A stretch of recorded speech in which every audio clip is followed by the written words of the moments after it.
Good morning and welcome back to the FloTrack podcast. My name is Lincoln Shrike, joined this morning by Gordon Mack. It is Wednesday, June 24th. We're in June, Gordon, and they are canceling events for November. I can only imagine your opinion on that. But we'll start with asking you how you're doing today. How are you? Doing good. June 24th. We're now 3 months into this pandemic, and Well, with three and no a half with at least. three and a half months, Mm-hmm. and in a podcast that we do daily, where we're searching for content to talk about, the content keeps giving. We have two big Mm-hmm. news items to talk about today, which is what I'm most thankful for. I'm thankful for we didn't have to pull something out of our asses to talk about in the track and field world. We actually have two legitimate news topics, maybe even three. Yeah. So Nico Young running 1350 last night and the New York City Marathon getting canceled are two major things that just came across. I mean, the newswire. The marathon was literally canceled 10 minutes ago, right before we started recording this podcast. Yeah, it's a gift that we started a little bit late because I may not have seen it. But yeah, as you mentioned, probably the biggest news of all, at least for the numbers that will now not be able to compete. 2020 New York City Marathon, which was originally scheduled for November 1st, it is now canceled. We know it's the world's biggest marathon. There was going to be 50,000 plus runners competing. Even this many months ahead, I couldn't even do the math. Over 4 months ahead, New York City has decided, and the New York Roadrunners have decided it's not going to be safe with the coronavirus and continuing to deal with the fallout of this disease. So it's canceled. We kind of thought these races were going to go ahead as planned. Of course, I know Boston was canceled after it was rescheduled, but I tended to think that in some way or some form, New York was going to go ahead. But there's still cases obviously growing here in the United States, and I understand the death rate's going down and other leagues are coming back, but with the number of bodies that it was going to require to be in a close concentration, I suppose this is not a huge surprise. What was your reaction? Yeah, it's not a huge surprise, especially since it is New York City, which of all cities in the entire world, that was probably the hardest hit city. And I think that it just, people want to, the phrase, you want to be on the right side of history. Like, you don't want to agree to green light something and then they come back in your face and be even worse. So, especially when the people who really make this decision are non-track runners, like the mayor and like government officials. I mean, they're not gonna be like, "Oh my goodness, we can't cancel a marathon. It's so important." I mean, they've canceled it before. They canceled it for Katrina. What was it? Hurricane Sandy. Sandy. Yeah, they canceled it for Sandy. I think New York City is super willing to put athletics on the back burner for whatever their city needs at that current moment. And I think this is another one of those examples. So I wasn't surprised. It is interesting, though. There are still some fall marathons who are holding on. Berlin canceled, but it's saying that they haven't officially canceled. They just said it's not happening on this date. Chicago hasn't canceled, but this is a big domino to fall after the Boston domino. And I mean, it just seemed the writing's on the wall, right? That once one does it, that's what they all start doing it. I mean, once the NBA postponed their season, the entire sports world all postponed their seasons. And I think it's the same thing here. Once one major marathon does it, they're all going to follow suit. The question is, will a marathon be willing to conduct it without mass participation? Because let's be honest, they could hold this New York City Marathon with their field of 20 and be fine. It's not like that's not the issue. The issue is when you have the 50,000 people. So, well, do you want to put on a race when you're not making money off of it because you're making money off the mass race? It's just not worth it, I suppose. And some people are, going to say, if these elites can run, why can't I run? And all this. I think it's just it's an logistical nightmare to try to get all the things. And you come into it. Are you going to have testing? you just can't possibly have testing for that many people wanting to run a race, and there's other priorities, and it's not really the message that the city wants to send by having a giant marathon, while people have, of course, thousands of hundreds of thousands across the country have died. So I understand it, and yeah, Chicago, it's not a matter of if, it's just when. When is Chicago going to get canceled? It just doesn't. I know it hasn't been hit nearly as hard as New York City, but the virus is pretty much everywhere across the country. And it just seems like it's a matter of time. It's going to be interesting to see how the elites who would have typically raced at these major marathons in the US, do they run maybe a smaller one? We know Hamburg, at least as of now, is supposedly going to go ahead. In Germany, that's not a major marathon, but will some athletes go there just to get in a race? Those are questions left to be answered. You do feel bad for the elites who, plan to run this season, and who wanted to get in a fall major, and those are lucrative for some athletes. So that's a big thing to see go by the wayside. But everyone has had to make sacrifices throughout this situation, throughout this coronavirus, and obviously the distance running marathon community is going to be no different. It is interesting though, and I know that it's the numbers game. You can't have that many people in close concentration, but this cancellation of the New York City Marathon comes a day after Major League Baseball agrees to come back and start playing baseball in about a month with a reduced season and all that. And it's obviously much different.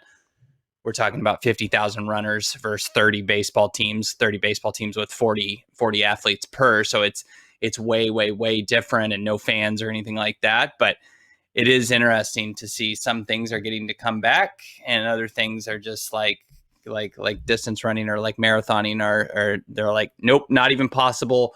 4 months out, there's no way we can figure this out. It's curious to me. You wish selfishly, as a fan of the sport, that they could figure out a way to have the elites do it, but I think it's just too many things to sort out, and they know they make money off of the mass field. So they're like, well, why would we put something on where we're going to lose money? So better just scrap it for a year. And even though we are 4 months out, we're technically really at the deadline for whether or not you're going to have an event. I mean, you're not going to cancel the Olympics a week out, right? You got to cancel it months out, because you got to give the people a heads up. Same thing with major marathons. People come from all over the country. They don't want to cancel them after. They want to give them a, hey, you can stop training for this. We will give you a big buffer.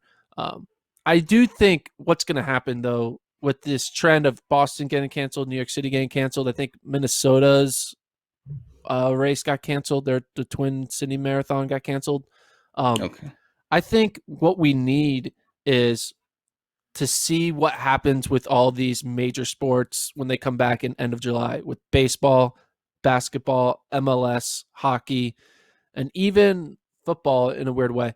I think once we see how these bubble leagues happen, because it's happening overseas, but that's not major enough for Americans and American meet directors and just like the American society to kind of connect with how they're doing it.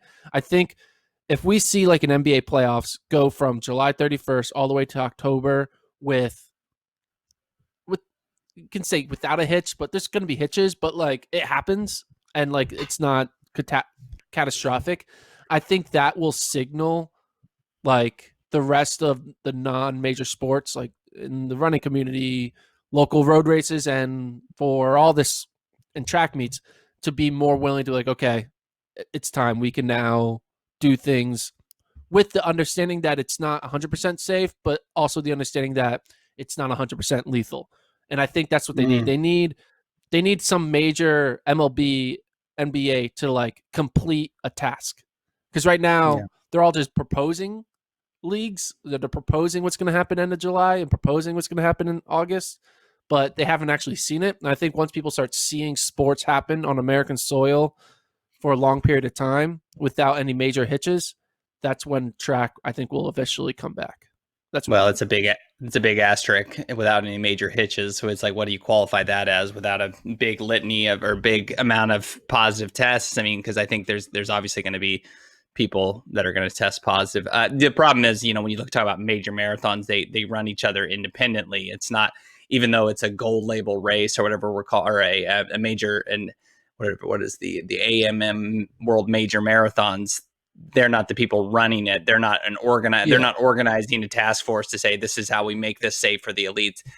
They're just kind of latching on to these marathons, which organize themselves in conjunction with the city and other bodies who are primarily focused on health and safety. And when that's the main focus, the elite field is going to be way down on the pecking order of concerns. So it's not like the MLB, where it's like the commissioner, the owners, and the players are all trying to get together and trying to figure something out. There's way too many other people involved in this for that to be, for there to be that, I don't know, motivation to get this back for the sake of the elite sport. It's just not going to happen in the same way, unfortunately. I know track in the Diamond League is set to come back overseas. Now we're seeing reports that some countries may not let Americans fly in, given how many positive tests and how big the outbreak is swelling once again here. So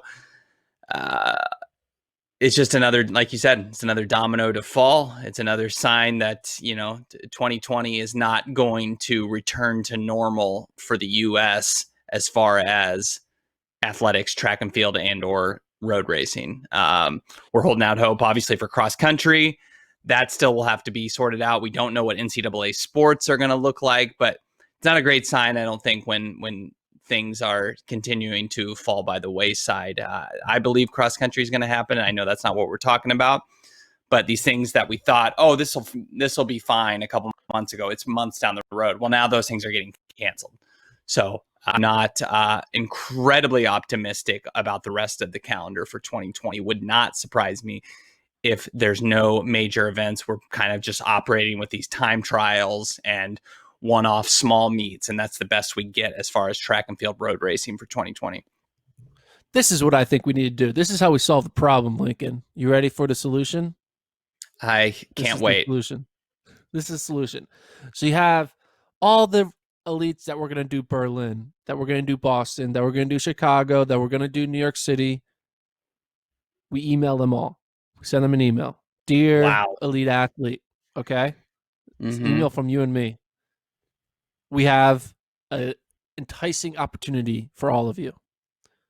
We are going to give you the opportunity to come to pick a state. We need to pick a state. Actually, we should do it on an island. We'll go to Hawaii because we know probably the outbreak in Hawaii is probably the least limited. We go to Hawaii. We find a local track in Hawaii, and we have the marathon of all marathons on a local track where we get the Kipchogis, the Des Lindens, the everyone's to run, the Galen Rupps, the Mo Farahs, get him there back. And they all run a marathon, and it's just like a field of 30 to 40 on a track running a marathon in a bubble in Hawaii, and the winner is crowned the marathon of marathoners. Okay, here's a couple issues with that. Who wants to run a marathon on track is one. Also, number two, Eliud Kipchoge's probably not getting up for a marathon if there's zero prize money involved. So somebody's going to have to pony up some cash. Okay, where are we getting the prize money?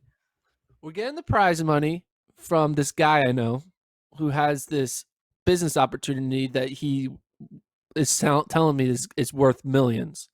So I'm going to email him back and say I'm in. I'm going to give him his down payment of $10,000 that he says he's going to turn into $1 million in a week. Clearly, it's going to work. And we're going to take that $1 million, and then we're going to put it all on black at Vegas, double it, then double it again, and keep doubling it until we get to our prize purse. And then, boom, we're in business. That's good. I encourage you to send that to wire that guy your 10,000. I think that will work out quite well for you. Those things always are, they always pay off massive dividends. Yeah, I would have concerns with the Hawaii Marathon. I doubt that's going to happen. But, I don't think London has been, they rescheduled. I don't think their elite race has been wiped out yet, unless I'm mistaken. So we could still get Bekele and Kipchoge. So we may not need the Hawaii high school track world-class marathon after all, Gordon, and you may not have to send that guy your 10,000 because at least we could have Kipchoge and Bekele in 2020. We deserve as much given all the hardships we've gone through this year. I'm just saying this is a unique opportunity where literally all the major marathons are canceled so we can merge them into one mega major marathon. And the Olympics is not a mega major marathon because it's only 3 per country. World championships, 3 per country, and the best don't even do it. This is the opportunity. We are on the cusp of something incredible to create the greatest marathon of all time, where we have all majors and minors coming together for one cause to win millions of dollars on Hawaiian soil, thanks to my guy who has his business opportunity for us all. So I'm just saying, it'll be great. We should do it. It'll be cool. Wouldn't it be cool though if we actually, imagine, take away the word Corona and the whole situation we're in, and being on a track or whatever. If we actually could have if we took the top 10 finishers at every major marathon, there's 5 or 6? How many are there? 6? 6 majors. Yep. Top 10 majors, winners at top 10 finishers at every major marathon, a field of 60, and race. There's going to be some overlap. People finish top 10 at multiple. Yeah. Okay. Yeah. Anyway. Sorry. You know what I'm trying to say, man. Field of 45, and they all race each other. That would be must-see TV. I'm just saying it would. It definitely would. You have to question if everybody would be in, though, or at least even a big majority. I'm sure some marathoners have taken some time to try to limit the pounding of their body, especially those that are going to be competing in the Olympics in 2021, excuse me. Lincoln, I'm thinking logistically here. Well, what I want to pose here is like, what is the actual like scenario that's going to play out with the marathon? Like, let's just say all these get wiped out. Like, are we going to see, American elites trying to get to London to race? Will they be allowed to fly into London? I know, London is in England is not part of the EU anymore, so it wouldn't fall under that potential ban where they're thinking about not allowing Americans into the European countries because the coronavirus is so bad here right now. I'm just wondering if all these fall ones get wiped out in the US, which definitely seems possible, like where are marathoners going to go? Are they just going to say, we'll just wait until it's safer? Or are people going to start doing things they wouldn't normally do, like running at the Hamburg Marathon, or if London will let them in doing then? What's that? Do you think they'll go to CIM in December? I mean, I doubt we're going to see Galen Rupp in CIM, but it should be. It's going to be interesting to see what these athletes do in response that are just so used to having the, if you're Galen Rupp, you're used to having the Boston-Chicago rotation. If you're Des Linden, you're used to having the Boston-New York rotation. Well, those have now both been canceled. So do you, even if it's not in your best interest as far as the type of runner you are, say in Linden's case, do you go to London? Is that even a possibility? Or do you just kind of wait it out? I mean, that's possible for accomplished athletes that don't need the money necessarily, but they're going to want to race, and they don't want to waste the prime years of their career, especially those athletes that are in their mid-30s. So I think we might start to see some interesting decisions prompted by the this virus, and we're going to see athletes in races that we never would have seen them in otherwise. Maybe for some that means track races, so we could see Rupp running a 10K or something like that, or I can't think of anything else on the top of my head. I mean, I think it's just wherever the marathons are going to be, regardless if they're majors. I think that's when we're going to start to see some pros racing, because people are going to be itching to get back out there. And, there'll be some forgiveness by the fans and the media and all of us if like everyone's not ready to go and running PRs. It's just like they want to get out there and just see where they're at. And that might require running a race that they never thought they would have otherwise. Yes. I'm still holding to my Hawaiian marathon idea. We'll see. We'll see how. We'll wait a few weeks, and then we'll wait to see how that investment, like how that works for you. Yeah, I'm hoping, man. He said he need 5,000 by the end of the day today, and then 5,000 by the end of the week tomorrow. Yeah, so I was like, okay. Yep. Cool. I'm really excited to wait to see how that plays out for you. All right, another bit of news. we had no idea this was coming. At least I'm speaking for myself. I assume you didn't. But late last night, it was tweeted by Runner Space that Nico Young was going to go after Galen Rupp's 13:37 U.S. high school 5K record. He did it. He made the attempt about an hour later. He ran 13:50:55, missed the record solidly, but fourth all time on the U.S. high school list. Did you hear about this race before you went to bed, and did you watch? I did know that he was going to do something from my sources, but Got it. I didn't know when or what. I knew he was going to do something, and I guess this was his something. Yeah. But 13:50, man, obviously it's 13 seconds behind the time he wanted to run, and he kind of hit the wall in that final mile. But I think if you're running 13:50 as a high school senior, and then you're ready to go into the collegiate training world, you're ready to do something special. And I think this shows that he has a chance to be an immediate impact for NAU in year one. Well, of course. I If think your we knew base that. is 13:50, you know. Yeah, I think we knew that, and from his cross country season running 7:56 indoors. It's funny, I had forgotten. I hadn't seen him run obviously since February, but the Nico Young fatigue face is, dude. The dude looks rough when he is like up against the wall, kind of like you said. He definitely does not hide his pain at all. A couple things I wanted to know: the race took place in Portland. Galen Rupp appeared to be on hand wearing a mask and all Oregon gear. So he was at least cheering him on. I don't know. Maybe he secretly was like, no, I don't want you to break my record. I need to play some psychological mind tricks here. But the biggest thing of note for me, and I don't remember exactly how Rupp's attempt went down. I'm sure he ran a lot of the race by himself. But from like 6 minutes and 20 seconds on from Young's attempt to the finish line, he ran it completely by himself. So yes, like you said, 13 seconds off. But if he had any more help than that, like if somebody was able to go maybe to 3K with him or maybe miles, I feel like he would have been a lot closer, because the last mile and the last lap in particular were really rough. He just was clearly like just completely exhausted from doing all that work by himself. I believe his last lap was like 68, 69 seconds, which is not at all what you would expect out of a sub 14-minute effort. He was just completely wiped. So a little bit more help, and we might be talking about Young running a record here. It wasn't as far off as the end result necessarily suggested, because through 3,200 meters, I believe he was at like 8:44, and he was even splits. I think he ran 4:21 for the first 1,600.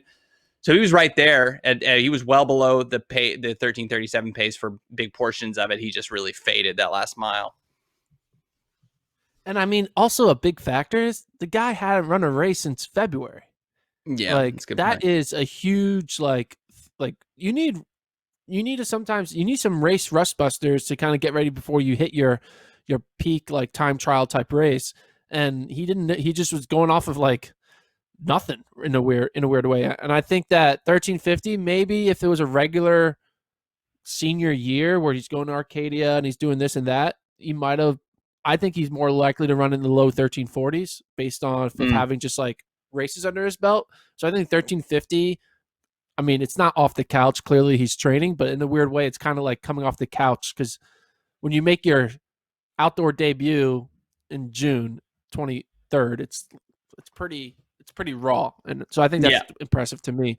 And the people he's behind are no joke, right? So Galen Rupp has the record of 13:37, and then second all time is Jerry Lindgreen 13:44, then Ritz 13:44, and I mean the last time they're all what were you gonna say?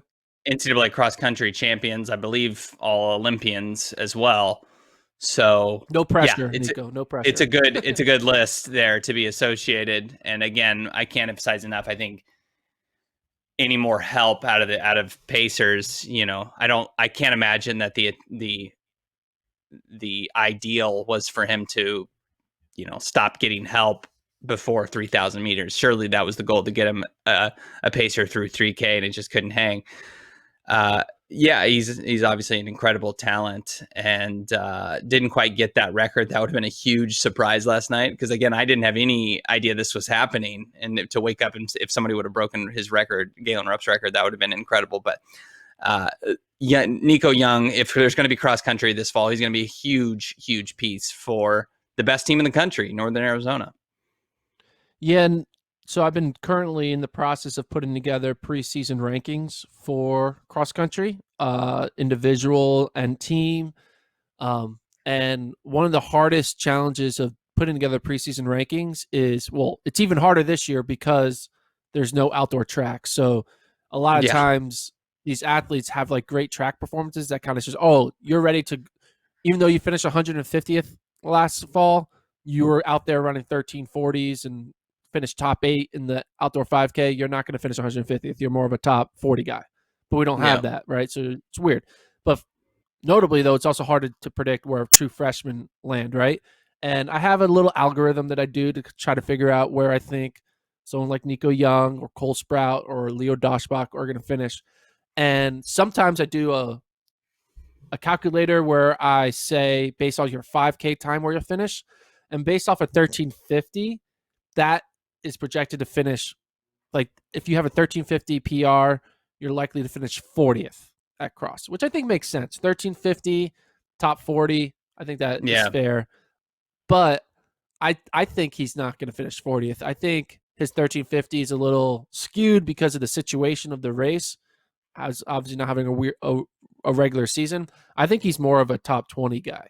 What do you think he'll be? Okay, Do you think he'll be? yeah. Do you think he's a top 10 guy, top 20 guy, top 40 guy, or just a 60th?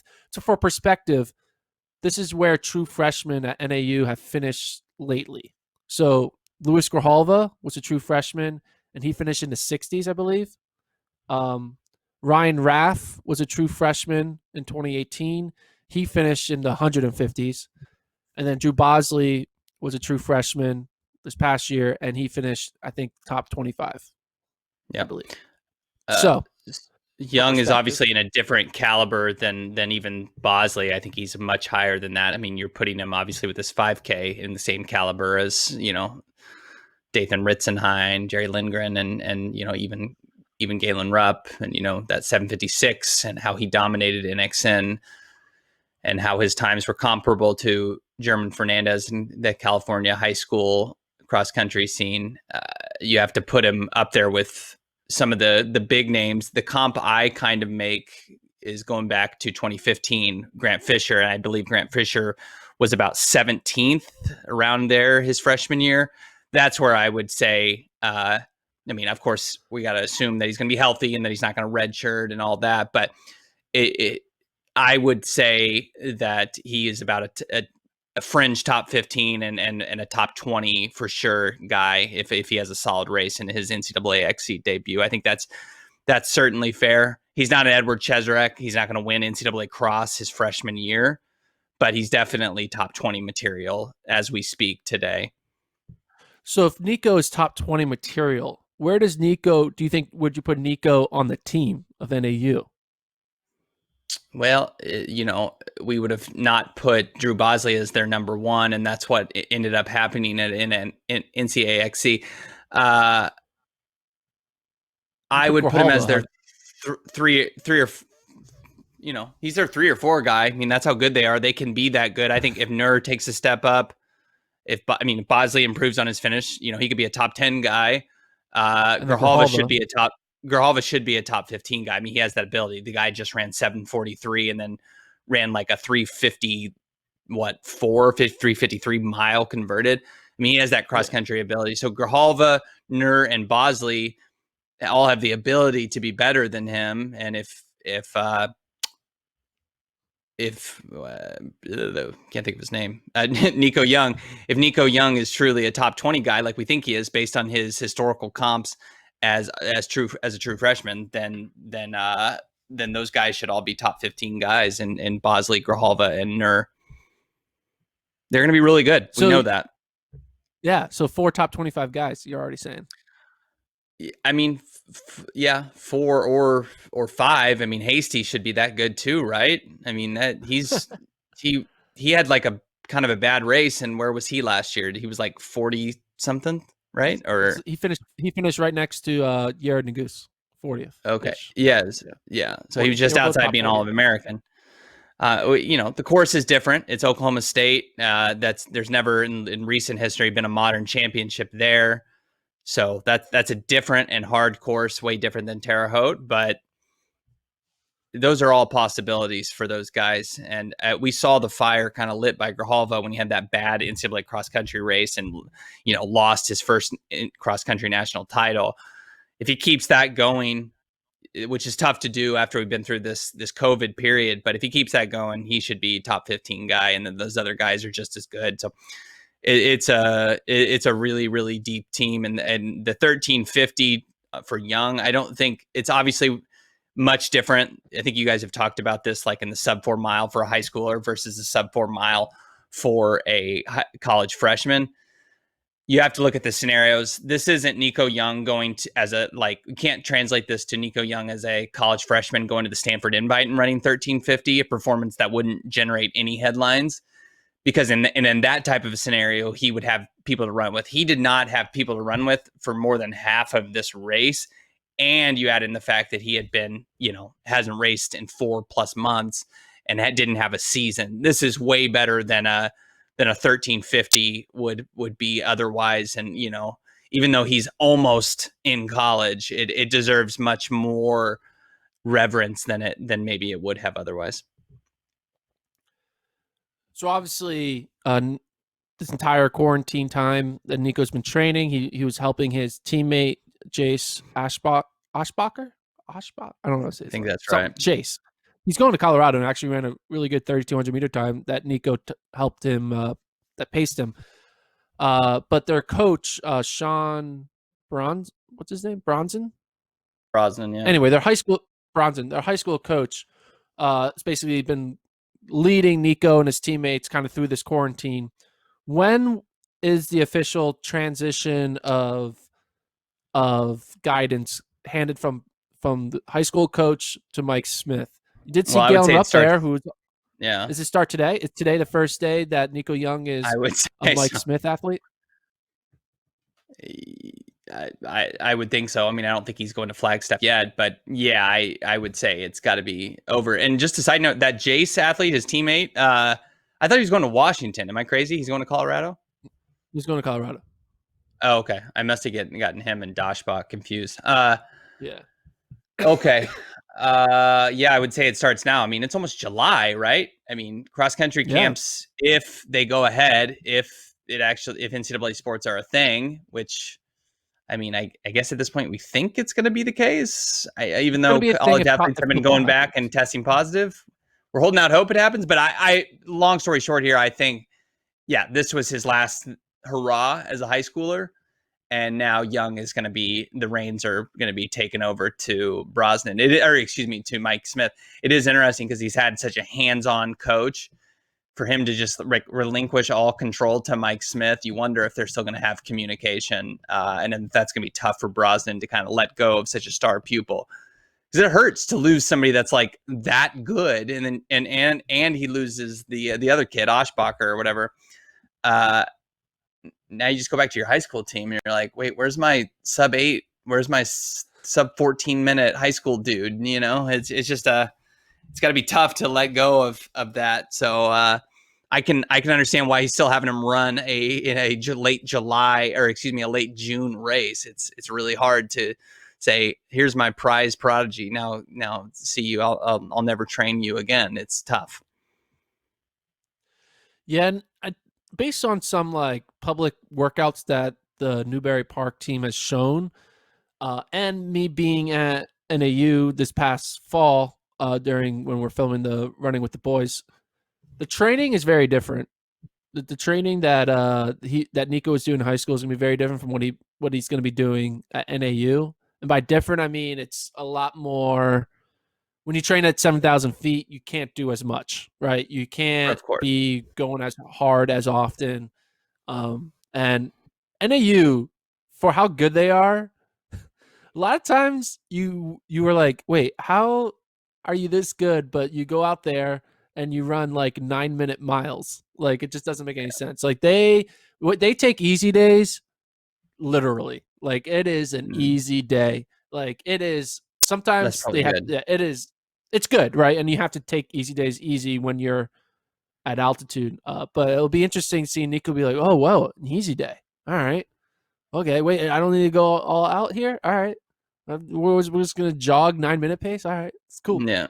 You know, Yeah. so Yeah, based on the footage we have, they go hard when they need to, and yeah. those guys we know that 7,000 feet is no easy task, even for running 7-8 minute mile pace. It can be hard to get used to. I think the thing with Young, what everyone said propelled his senior season was the Newbury Park team went up to Big Bear Lake in the summer before his senior year, and he seemed to be kind of like a quote unquote super responder to altitude. So that may have encouraged his decision to go to Flagstaff because he seems to really, really respond to high altitude training.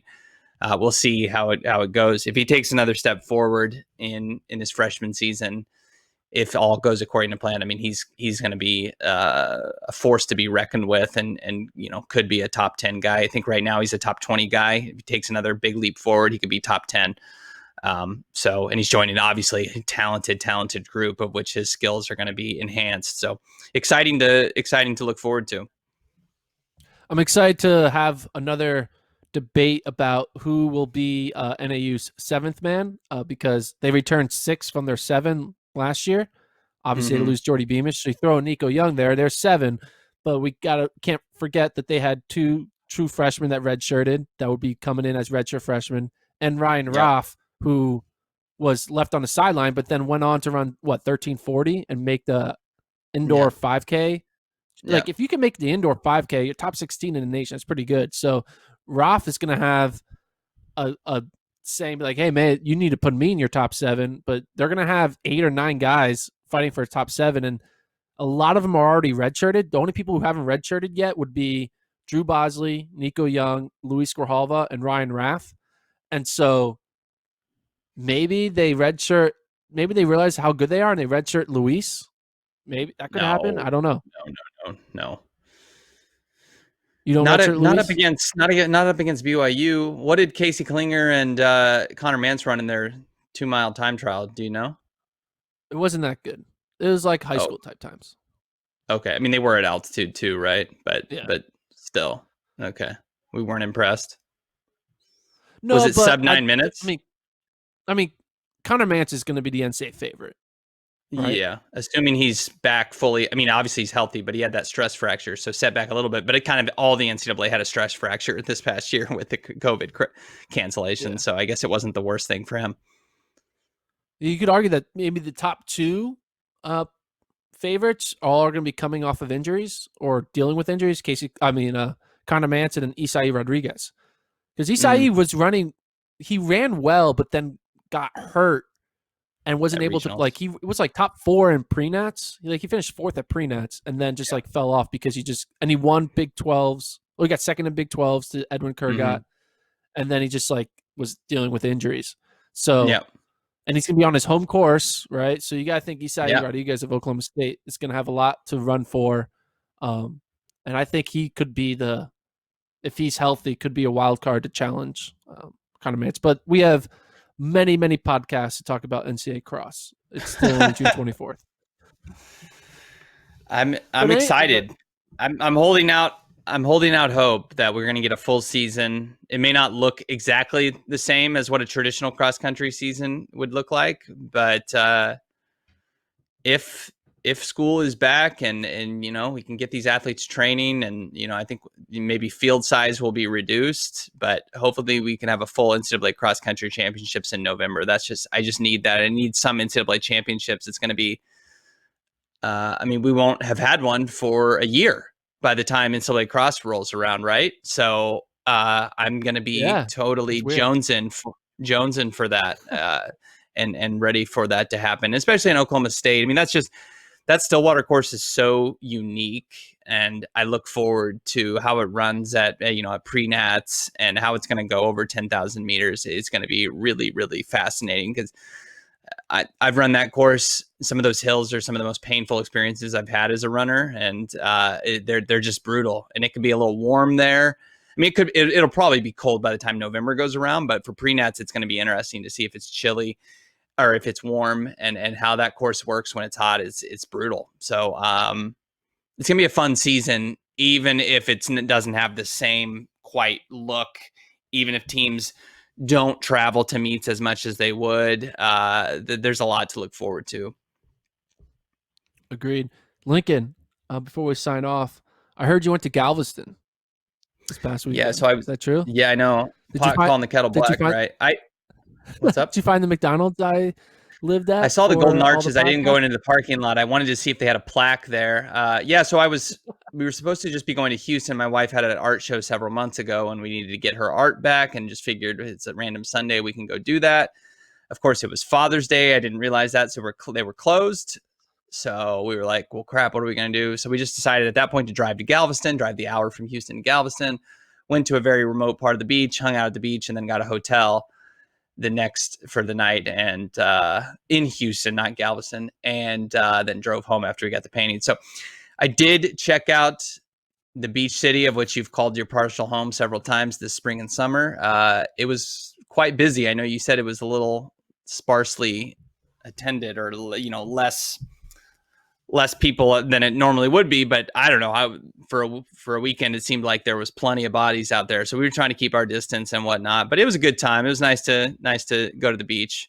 But I did not record a podcast from the McDonald's parking lot like you. I'll leave that to you going forward. I do have to say this. I am going to the beach again, but not to Galveston. I'm going to Chincoteague Beach. It's in Maryland or Delaware, somewhere over there, with JoJo's family in end of July. So hopefully there's a McDonald's there where I can still do my pod. I mean, you're also gonna have a lot of stuff going on in your life beginning of August and all that time. So it's gonna be a wild time. I'll be at the beach. You'll be dealing with a potential new baby. Newborn. Not potential. Yeah. A newborn. Hopefully. Well, you don't know when it's coming. Yeah. Potential as in the date. That's you true. Don't know what date it is. Yes. So. Yes. And you're going to fly for that, or are you going to drive? I'll fly. Yeah. Oh, are you going to wear a mask on the airplane? If they make me. Yeah. Only if they make you. Just holding out until you're the last person. I like it. All right. I think that's a good way to live life. If they, don't come in here without a mask. All right, I'll put on a mask. If they're like, hey, got it. Don't do that. I follow rules. I follow the rules. Good. Yeah. Yeah, I take it a little further. I like to just make better safe than sorry. That's kind of my life motto. But hey, you live on the edge. That's fine. It was all right. Funny. That'll do it. Last thing. It was okay. It was funny though seeing Galen Rupp though at the Nico Young time trial, and he was wearing his mask. And at point I was like, this photo could be taken not during a pandemic, and it would make sense because Galen Rupp wears masks always random times. Right. He didn't wear his mask back from when I remember that memorable whatever year that was U.S. Championships where he wore the mask because the high pollen count in Eugene. Why didn't he just recycle that mask and go back to that? He had he just had an N95 cheapy mask. Could have got a fancy one provided by Nike or whatever. But no, he was there with mask on, being safe. I admire him for that. Okay. That'll do it for us today. He's Gordon Mack. I am Lincoln Shrike. Email the podcast, FloTrack podcast @gmail.com. We'll try to read some on the show if they're good. The bad ones we're just throwing right into the garbage. So don't even waste your time sending us bad emails. We're not going to read them. All right. We will see you guys tomorrow.